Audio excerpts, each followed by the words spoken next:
Khan here for Seconds Out with a smart-looking Mark Tibbs. Ditched the training track and trousers for now. How you doing, Mark? Lovely, Eamon. Good to see you again. Last time was only last week. Was in Vegas.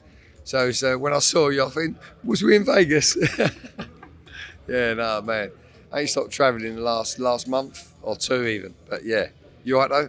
Yeah, I'm good. What a life we lead, getting to travel around the world doing the jobs that we do. And you've got double duty this weekend. You've been travelling across London as well too. You've got a lot of travelling left yet in you. But first of all, starting off with Tommy Fletcher. Seems like smart matchmaking to take him up to heavyweight and get him against Alvaro Torreira. What do you want to see from him this weekend? I want Tommy to be very, very patient but constant. Patient but constant with that lead hand. Yeah, soften up target, place your shots, don't waste your shots. And I want him to break Torreira down systematically before he gets his big guns off. I want him to place them guns, and then I want him to go through the target. But listen, it's all about being patient, breaking that bigger target down. He's a big man. He fought a heavyweight before, Torreira. Tommy's a cruiserweight. We've got him down to a weight that we was comfortable with, 14.8, I believe, 204 pounds. And Tommy's a fraction lighter, 202 pounds. And but good fight for Tommy. Going to start pushing him on after. Please God, we've got to get over Saturday first, and not pushing him on, but he's learning his craft. You know what I mean? Yeah. Bit of a competitive edge within the gym, because I know that Fisher boxed Torreira beforehand. Are those two saying anything to each other about beating each other's goals? No, it just happened. Fisher's been in Vegas doing his thing. See, when you're on your, we all act as a team when we're together and we're in the gym and this and that. But they've all got their journeys. They're all individual. Boxing, they have their teams, but boxing is a very, very selfish sport. You've got to be selfish, and you've got to have a vision, and you've got to know what you want. And I like to think all my boxers are on that wavelength. You know what I mean? We'll help each other out, but when we've got a fight on, it's about the right sparring partners for them, for their battle ahead. Yeah. But there's not. We've all been too busy.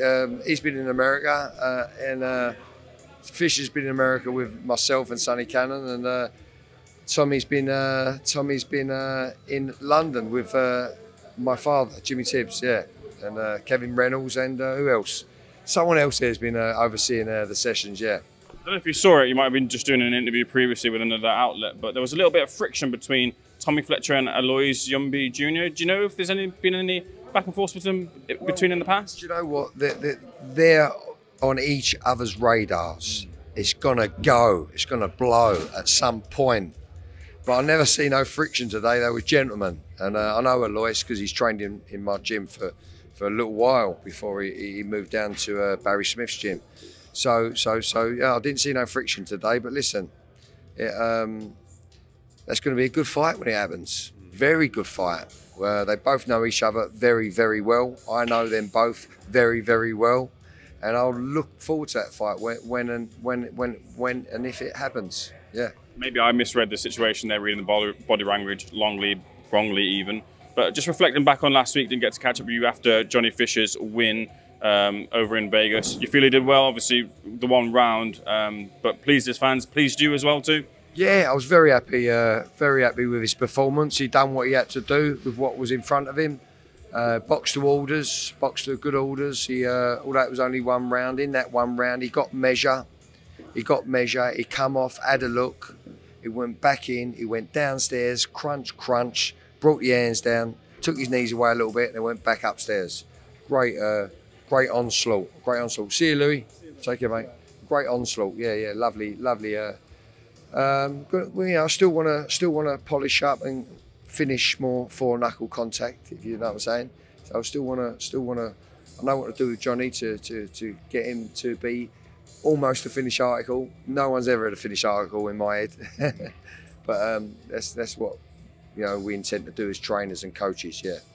Mark, I just wanted to get your trainer's perspective on, I don't know if you saw the highlights or the fight at all, Teofimo Lopez versus Jahmaine Ortiz last night. Not seen It was a performance where Teofimo Lopez won, but for a lot of people, Ortiz got the victory. And it's the feeling Ortiz got the victory. No, sorry, Lopez got the victory, but a lot of people in the boxing public thought that Ortiz should have got the victory. And sometimes there's a feeling that with Lopez, he blows hot and cold, like with Sandor Martin, like with George Kambosos. From a trainer's perspective, why do sometimes fighters not perform on the night when they're built to be such elite level fighters? Well, I never see the fight. I've been up all night. I should have tuned in, but I've been up all night through jet lag. Went to bed at 9 o'clock and woke up at 2 in the morning, thinking I've had a full night skip. But listen, styles make fights. I can't really comment on the Lopez fight because we was in the top rank gym while he was training actually over there in the US in Vegas, and obviously he had private sessions, but we had to get out before he went in. So yeah, I can't comment on that fight itself. I will watch it this weekend or tonight. Yeah, but yeah, listen, you say he blows hot and cold. A lot of people feel that the same way, like I mentioned there. Sort of Sandor Martin and Jahmaine Ortiz are more elusive type of styles as well. Yeah, I think against Nakatani, Lopez said that he didn't want any tall guys anymore, so those sort of styles maybe trouble him. But I just wondered, for all the talent he has, should he be having that trouble, do you feel, against that sort of style? Yeah, I mean, listen, good fighters adapt and get on with what's in front of them. You know what I mean? So I can't. That's my mindset. You know what I mean? If you've got a tall, rangy, like one of my fighters, I won't mention it because the match is not made yet. Been offered a fight, and in a smaller way, been offered a fight. Now, he's awkward. This kid that we've been offered against one of my fighters, he's awkward. He's awkward. But to get where we need to get, I'll back my guy. We've got to crash through that awkwardness and do the job. That's my mindset. You know what I mean? My boy's equipped to crash through this, crash the awkwardness out of this guy. So that's how I look at it. But if my guy's not equipped, and then yeah, you don't match him up. So styles make fights, as they say. There's a fight that's close to being announced as well in the form of Devin Haney.